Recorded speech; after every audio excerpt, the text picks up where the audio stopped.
Hello बच्चों, let's take the question. Question हमसे कह रहा है इनमें से जो फॉलोइंग हमें कंपाउंड्स दे रखे हैं, हमें बोला है मैक्सिमम नंबर ऑफ एल्कीन्स बताने हैं जिनमें ज्योमेट्रिकल आइसोमर्स पॉसिबल है, यानी कि इनमें से किन किन में ज्योमेट्रिकल आइसोमरिज्म पॉसिबल है। तो देख लेते हैं। देखो, सबसे पहले हम की कॉन्सेप्ट देखते हैं। तो की concept is based on geometrical isomerism. Geometrical isomerism कौन से कंपाउंड शो करते हैं? बेसिकली वो कंपाउंड्स जो सिस या ट्रांस फॉर्म में एग्जिस्ट करते हैं, ठीक है, वो ज्योमेट्रिकल आइसोमेरिज्म शो करते हैं। देख लेते हैं। पहला स्ट्रक्चर है 1 पेंटीन, ठीक है। 1 pentene carbon double bond carbon है और यहाँ CH3 है, यानी कि एक हाइड्रोजन, दो हाइड्रोजन, तीन hydrogen. We have total 2 hydrogen है, एक हाइड्रोजन इधर आएगा और एक हाइड्रोजन इधर। So we have this.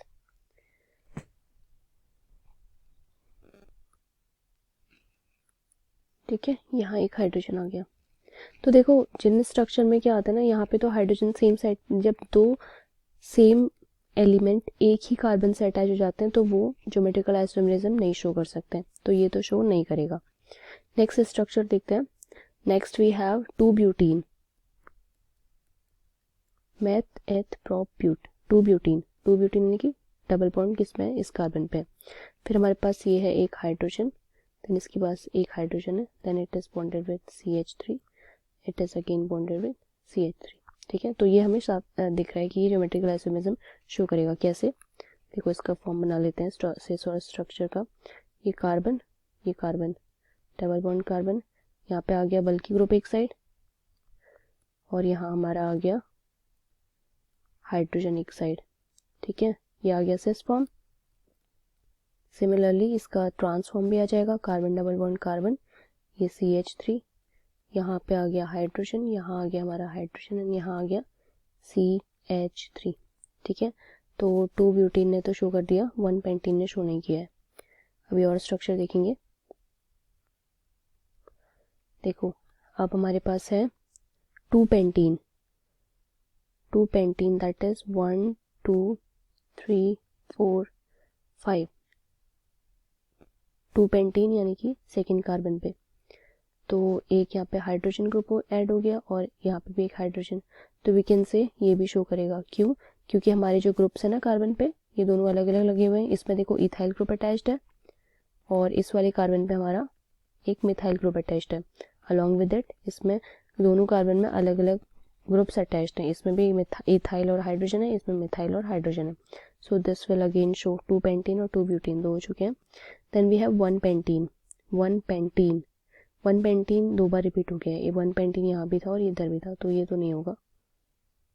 ठीक है, so we have 1 butene, 1 butene, butene meth eth prop but, we have 4 carbon for butene and the double bond is on first carbon na. Let's see, we have meth eth prop but, double bond is on first carbon, we have this hydrogen bonded carbon. See, similarly we can see here like जैसे first pentene 1 pentene में हुआ था वैसे ही 1 butene में भी हो रहा है, मतलब यहाँ पे भी स्ट्रक्चर नहीं बनने वाला। ठीक है, क्यों? क्योंकि इसमें क्या है, जो सेम कार्बन है ना उस पे same compound, so same elements यानी कि हाइड्रोजन हाइड्रोजन एक ही कार्बन से अटैच हो गए हैं, तो ये भी नहीं हो सकता। देखते हैं फिर propene, propene meth eth prop, propene that is first carbon पे डबल बॉन्ड है। अगेन इसमें भी हम देख सकते हैं हाइड्रोजन हमारा इधर ही आ गया, जो जब एक ही कार्बन पे 2 एलिमेंट जुड़ गए हैं, अगेन ये भी शो नहीं करेगा।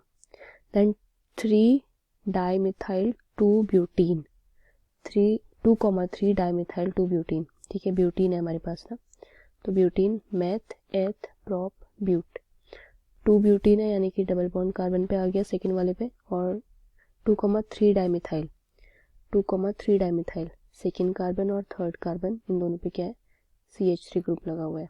इस पे भी हमारा CH3 ग्रुप लगा हुआ है। ठीक है, तो हम देख सकते हैं हमारे पास एक बल्कि ग्रुप का पेयर बन रहा है और CH3 लगा हुआ है ना।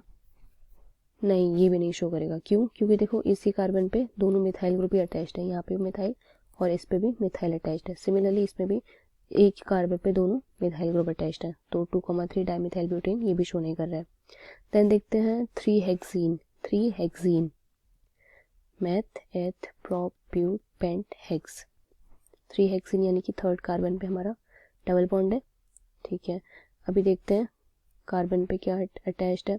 अभी यहाँ पे एक हाइड्रोजन अटैच हो जाएगा, इस पे भी एक हाइड्रोजन अटैच हो जाएगा। सो वी कैन से ये तो शो कर रहा है क्योंकि कार्बन पे अलग अलग एलिमेंट्स जुड़े हुए हैं, ठीक है, अलग अलग कंपाउंड जुड़े हुए हैं, एक हाइड्रोजन है और एक बल्कि ग्रुप है। सो वी कैन से सिस और ट्रांसफॉर्म में एग्जिस्ट करेगा, तो 3 hexene will show. Then we have 1 hexene. 1 hexene that is 1 hexene 1 2 3 4 5 6 hexene का डबल बॉन्ड जो है फर्स्ट कार्बन से अटैच्ड है। अगेन यहाँ पे भी देख सकते हैं इस कार्बन से 2 हाइड्रोजन सेम एलिमेंट्स अटैच हो गए हैं, तो इसलिए ये भी शो नहीं करेगा, ठीक है। So we can say we have marked all this, इसमें मार्क कर देते ना, तो इधर ही देख लेते हैं। 1 हेक्सीन शो नहीं कर रहा है। सो वी हैव कितने कंपाउंड्स, हमें पूछा था मैक्सिमम नंबर ऑफ एल्कीन्स बताने हैं जो कि ज्योमेट्रिकल आइसोमरिज्म शो करने वाले हैं। तो पहला हो गया 2 butene, then we have 2 pentene, then we have 3 hexene, तो 3 कंपाउंड्स हो गए total. So this is our answer, that is 3 alkenes here which are showing geometrical isomerism। And वो कौन कौन से हैं? एक तो 2 ब्यूटीन है, 2 पेंटीन भी है और 3 हेक्सीन है, ठीक है। And this is our final answer. I hope you understood. Thank you students.